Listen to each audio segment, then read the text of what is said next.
के सेशन में हम लोग समझेंगे कि लाइव मार्केट में एटीएम और बॉलिंजर बैंड से कैसे आप ट्रेंड को राइड करते हैं, कब पोजीशन एग्जिट होता है। कल के सेशन में भी मैंने इंडेक्स में आपको दिखाया, जेके सीमेंट में आपको प्राइजेशन को चलते हुए दिखाया। और आज का सेशन जो हम लोग लाइव मार्केट में अभी कर रहे हैं, अभी रिसेंटली मार्केट 52,660 पे ट्रेड कर रहा है निफ्टी, बैंक निफ्टी। तो समझने की कोशिश कीजिएगा कि किस तरीके से ट्रेंड को आप राइड करते हैं। और जो लोग डाउटफुल थे ना कि एटीएम हाई से शॉर्ट करते हैं लॉन्ग कैसे कर रहे हैं, देखिए हम लोग मोमेंटम को ट्रैक करने के लिए हमारा मानना है कि जहां पर हमारी एंट्री हो, एंट्री के बाद जहां से प्राइस में रिवर्सल हो, उसके रिवर्स होते ही वहां पर हमारा एग्जिट होना, कि उसके मिडिल में ना 50% ना 70% मोमेंटम पे। पूरे मोमेंटम को कैच करने की कोशिश के लिए हम लोग एटीएम हाई का यूज करते हैं, इसीलिए एटीएम हाई यूज कर रहे हैं। आप बोलेंगे कि शॉर्ट के, नहीं सर, लॉन्ग के लिए कर रहे हैं। आज समझ आ जाएगा बेहतर तरीके से। और अगर पूरा सेशन कंप्लीट हुआ तो मैं आपको एक जो हैक की बात कर रहा हूं, उस हैक को भी आज पूरी तरीके से आपको बता दूंगा कि किस तरीके से बॉलिंजर बैंड के पास बना नियर बाई प्राइस एक्शन आपको 100% कंफर्मेशन के साथ ट्रेड एग्जीक्यूशन करने का मौका देता है। समझने की कोशिश कीजिए। सबसे पहला काम अभी तक हम लोगों ने क्या सीखा बताइए, कि बॉलिंजर बैंड की तीनों लाइनों नैरो हो, बॉलिंजर बैंड की तीनों लाइन नैरो हो, पैरेलल रेंज बना रही हो। उसके बाद अगर अपर बैंड ब्रेक हो जाए और स्ट्रांग ब्रेक हो, स्ट्रांग ब्रेक होते टाइम पर उसका जो भी लास्ट स्विंग हाई अगर उसके पास कोई लगा है तो वो भी ब्रेक होना चाहिए परफेक्टली। उसके बाद आपकी एंट्री बनती है और उसी कैंडल से जिससे ब्रेकआउट हुआ है उसी कैंडल का लो आपका एसएल रहता है। एटीएम हाई से आप ट्रेंड को राइड करते हैं। वहां पर मैंने एक चीज को मेंशन किया कि प्राइस जब तक ट्रेड करेगा ना हायर हाइज, जब तक वो एक कैंडल के बाद दूसरा, दूसरे के बाद तीसरा बनाएगा, तो वो प्राइस अपने अपर बैंड को पकड़ के चल रहा होता है। अब यही चीज समझने वाली है। देखिए कैसे धीरे धीरे आपके परफेक्शन की तरफ मैं आपको ले जा रहा हूं, जहां पर एक एक पॉइंट आपका क्लियर होगा।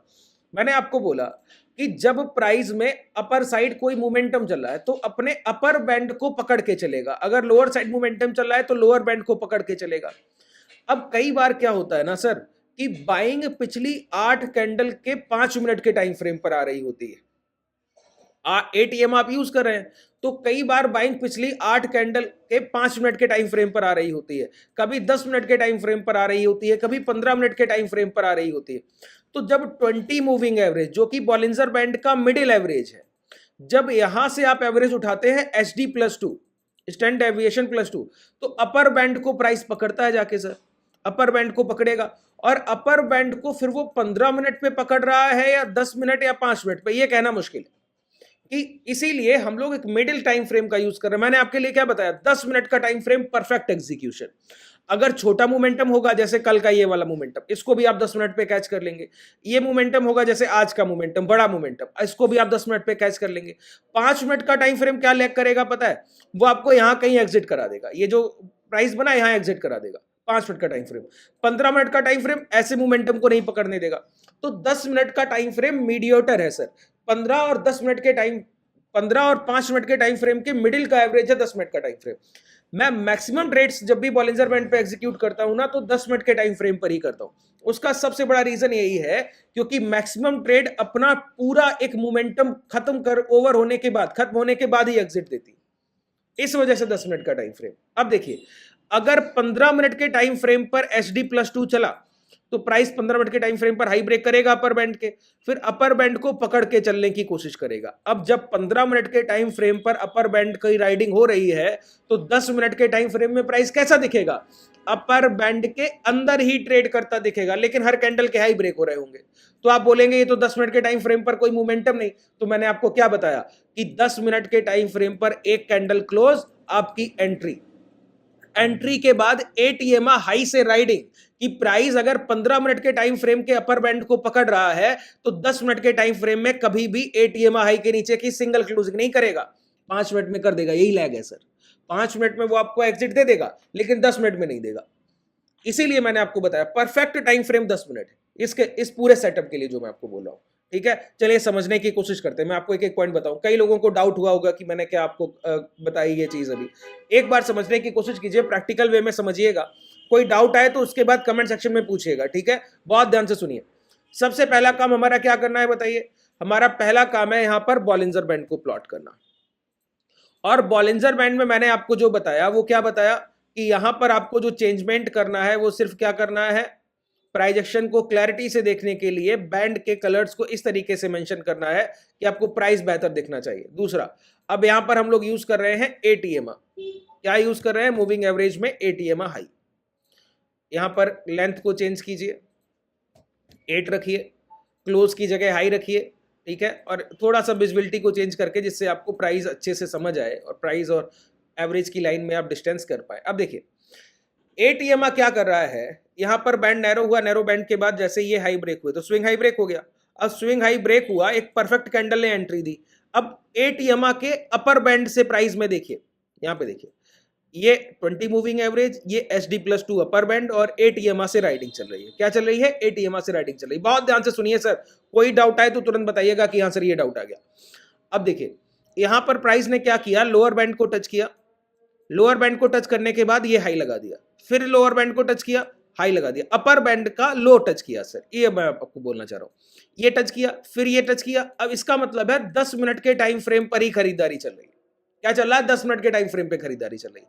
अगर यही खरीदारी 15 मिनट के टाइम फ्रेम पे चल रही होती तो ये प्राइस एक्शन कैसा दिखता आपको? क्या जैसा दिख रहा है वैसे दिखता? नहीं सर, फिर प्राइस इस तरीके का दिखता है कि 10 मिनट के टाइम फ्रेम पे अपर बैंड ब्रेक होते हुए नहीं चलेगा, अपर बैंड के अंदर ही मोमेंटम चल रहा होगा, लेकिन आप कभी उस ट्रेड से एग्जिट नहीं करेंगे। क्यों? एंट्री आपको मिल चुकी होगी। जैसे ये कैंडल क्लोज किया ना, पहला आज के पहले दिन का पहला कैंडल ये क्लोज किया, इसने क्या किया, एक hammer candle, strong hammer candle, सारे स्विंग हाई ब्रेक करके क्लोज कर रहा है। ये बॉडी, ये बॉडी, ये बॉडी, एक तो बात क्लैरिटी हो गई कि यहां तक का मोमेंटम तो कोई रोक ही नहीं सकता था जब ये क्लोजिंग मिल गई। क्यों? यहां पर कोई सप्लाई नहीं, यहां पे कोई सप्लाई नहीं, लास्ट सेलिंग प्राइस ये है, और ये क्या है, ये उसका इंपैक्ट था, तो इतना तो कवर अप करेगा ही प्राइस। उसको कवर अप किस टाइम फ्रेम पर किया जा रहा है? कवर अप किया जा रहा है 15 मिनट के टाइम फ्रेम पर, जो अपर बैंड को टच करके डिमांड उठाई जाती है, ये किया जा रहा है 15 मिनट के टाइम फ्रेम पे। देखिए पहली क्लोजिंग, दूसरी, तीसरी, चौथी, पांचवी, अब प्राइस अंदर आने की कोशिश कर रहा है, ठीक है। तो 15 मिनट के टाइम फ्रेम पर राइड नहीं करेंगे। मैंने क्या कहा, 10 मिनट के टाइम फ्रेम पर ही आपको रहना है, कोई चेंजमेंट नहीं। मैं आपको बताऊंगा कि 15 और 10 मिनट के टाइम फ्रेम में क्या डिफरेंस है, 5 मिनट का टाइम फ्रेम क्यों नहीं यूज कर रहे हैं, ये सारे कॉन्सेप्ट मैं आपको बताऊंगा, बस ध्यान से सुनिए। यहां पर अगर आप देखें तो 15 मिनट का पहला कैंडल ये क्लोज किया, 10 मिनट का एंट्री इसने दे दिया परफेक्ट हमको। परफेक्ट एंट्री के बाद प्राइस क्या किया, अपर बैंड के अंदर आ गया। लेकिन हम एग्जिट कब करते हैं? जब हमारा प्राइस इस एटीएमआ के अंदर आता है, तब एग्जिट तभी करेंगे, उसके पहले एग्जिट नहीं हो जाएगा। तब तक तो राइडिंग है ना, तब तक तो ट्रेंड चल रहा है। पिछली 8 कैंडल का 10 मिनट का औसत, मतलब 80 मिनट का एवरेज प्राइस, हर 10 मिनट के डिफरेंस पर जो हाई लग रहा है ना प्राइस के, 10 मिनट के डिफरेंसेस पे, उस हाई से औसत उठा रहे हैं सर।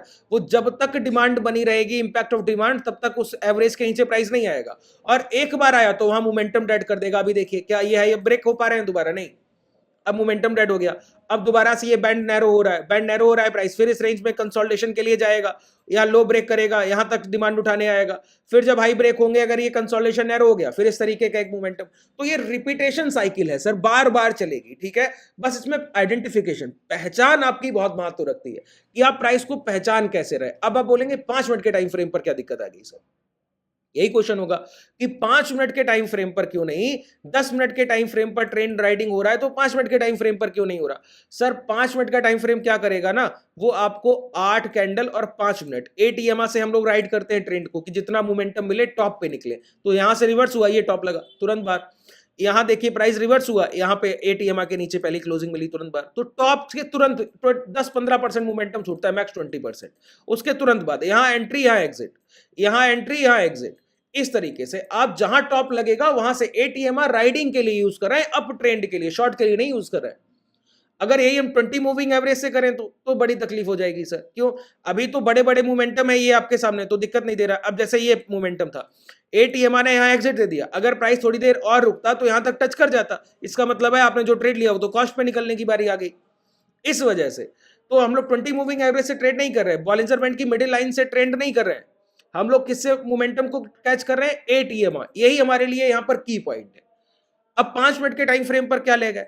देखिए 10 मिनट के टाइम फ्रेम पर जब 2 से 3 कैंडल का कंसोलिडेशन होगा, वो पिछले 30 मिनट हो गए, जो कि 5 मिनट के टाइम फ्रेम पर 6 कैंडल होती हैं सर, ठीक है। तो 6 कैंडल अगर यही हो गई और 6 कैंडल की क्लोजिंग कॉस्ट टू कॉस्ट हो गई, तो इसका मतलब है सारी कैंडल्स का हाई भी लगभग नियर अबाउट इक्वल होगा। तो उस टाइम पर एटीएमआ जाकर क्या करता है, फ्लैट होने लगता है। और कैंडल एक ना एक कैंडल आकर इसके नीचे सिंगल क्लोजिंग दे जाएगी। वो क्या करेगी, इस मोमेंटम को जो आप राइड कर रहे हैं वो यहीं कहीं आपको एग्जिट देगी। जैसे यहां पर ये 3-4 कैंडल बनी है, यहां पर एक बार कोशिश, या तो इसको टेस्ट किया गया होगा या इसके नीचे की क्लोजिंग दी गई होगी। मैं आपको दिखाऊं, 5 मिनट का टाइम फ्रेम एक बार देखने की कोशिश कीजिए। देखिए यहीं पर ये प्राइस यहीं पे राइड कर रहा था। अब ये 10 मिनट के टाइम फ्रेम पर 3 से 4 कैंडल होंगी। मैं आपको रफली, सर जब आप ट्रेड करेंगे ना बाजार में, ये चीजें आपकी माउथ टू हैंड होंगी। आपका इतना परफेक्शन होगा इन सारी चीजों को ट्रेड करने में, बिल्कुल आसानी होगी। देखिए 3 कैंडल बना जिनका हाई नियर अबाउट बराबर था, तो ऐसे टाइम पर 30 मिनट हो गई है, 10 मिनट की तो 3 कैंडल, लेकिन 5 मिनट की ये 6 कैंडल है। और हम लोग एटीएम हाई यूज कर रहे हैं, पिछली 8 कैंडल का तो औसत ही उठा रहे हैं। तो प्राइस यहाँ फ्लैट होने लगता है। मूविंग एवरेज इस तरीके से बिहेव करता है। जब मूविंग एवरेज इस तरीके का फ्लैट होगा तो कोई भी सिंगल कैंडल आके नीचे क्लोज दे देगा। देखिए मैं आपको दिखाऊं इस तरीके से, यहां पर देखिए मूविंग एवरेज तुरंत थोड़ा सा फ्लैट हुआ, तुरंत एक कैंडल आके नीचे क्लोज दिया। आप बोलेंगे यही ट्रेल हो गया निकल, तो ये मोमेंटम आपसे छूट गया कि नहीं छूट गया, वही मैं आपको समझाना दे रहा हूं। यहां भी दे रहा है, यहां भी दे रहा है, लेकिन 10 मिनट के टाइम फ्रेम पर सिर्फ आपको एक सिंगल एग्जिट मिलेगा। जैसे कल का सेशन 5 मिनट का टाइम फ्रेम यही कैंडल एग्जिट देगा, लेकिन 10 मिनट का टाइम फ्रेम ये कैंडल एग्जिट देगा। 5 मिनट का टाइम फ्रेम यहां एग्जिट देगा, 10 मिनट का टाइम फ्रेम यहां एग्जिट देगा। तो आप कब तक ट्रेंड को राइड कर रहे हैं, इससे आपकी प्रॉफिटेबिलिटी बहुत हाई हो जाती है। इससे जितना आप ट्रेंड को बेहतर तरीके से राइड कर पाएंगे, उससे आपकी प्रॉफिटेबिलिटी हाई हो जाएगी। ठीक है। अब rejection from buyer side, seller side के प्राइस पे बहुत ध्यान रखा कीजिए कि कैसे प्राइस बिहेव कर रहा है। अब जैसे ये प्राइस है, अभी कोई सेल का प्राइस है ही नहीं। कब तक नहीं है सर? जब तक ये लो ब्रेक नहीं हो जाते 51, 52, 550, 52, 500 के नीचे जब तक प्राइस नहीं आता है, तब तक आप शॉर्ट के लिए मार्केट नहीं देखेंगे। जब यहीं पे एग्रेसिव सेलिंग आने लगे, जब 52, 500 ब्रेक हो जाए, तभी शॉर्ट देखिएगा। तब तक प्राइस में यहाँ सिर्फ फाइट चलेगा, buyer seller buyer seller buyer seller, और यहाँ पर जो हाई लगी है, ये निकलने के बाद दूसरा मोमेंटम मिलेगा जब ये हाई निकलेंगे 52,800 के पास के। ठीक है। उम्मीद है लगभग आपको बेहतर तरीके से क्लैरिटी मिलेगी। हाँ, अब एक पॉइंट रह गया बॉलिंजर बैंड का है, वो मैं नेक्स्ट सेशन में आपका क्लियर करता हूं। आज शाम के सेशन में करूंगा, रात के टाइम, या फिर कल दोपहर के सेशन में मैं आपका वो पॉइंट क्लियर कर दूंगा कि बॉलिंजर बैंड का जो हैक हम लोग ट्रेड करते हैं वो किस तरीके से ट्रेड एग्जीक्यूशन में काम आता है, और उसके टारगेट बहुत हाई होते हैं। जैसे ये आपको बॉलिंजर बैंड, अपर बैंड का टारगेट और लोअर बैंड के टारगेट तो आपने देख लिए। अपर बैंड पे 2 दिन से प्राइस ही ट्रेड कर रहा है, तो लाइव मार्केट सेंटीमेंट में आप समझ गए। अभी लोअर बैंड जब ट्रेड करेगा तो वो कॉन्सेप्ट भी क्लियर कर दूंगा आपका। ठीक है। अब आपका बॉलिंजर बैंड का हैक रह गया कि जहां 100% कंफर्मेशन पे ट्रेड एग्जीक्यूट होता है, वो कल के सेशन में हम लोग समझेंगे। अगर इस सेशन में आपका कोई डाउट रह गया हो तो नीचे कमेंट सेक्शन में बताइएगा। अगर आप हमसे जुड़ना चाहें तो डिस्क्रिप्शन में टेलीग्राम व्हाट्सएप कम्युनिटी का भी लिंक है, और उसके साथ ही आपको एप्लीकेशन का भी लिंक डिस्क्रिप्शन में और कमेंट सेक्शन में मैं पिन कर दूंगा, वहां भी मिल जाएगा। तो डायरेक्टली आपको डाउनलोड करके भी ज्वाइन हो सकते हैं। धन्यवाद।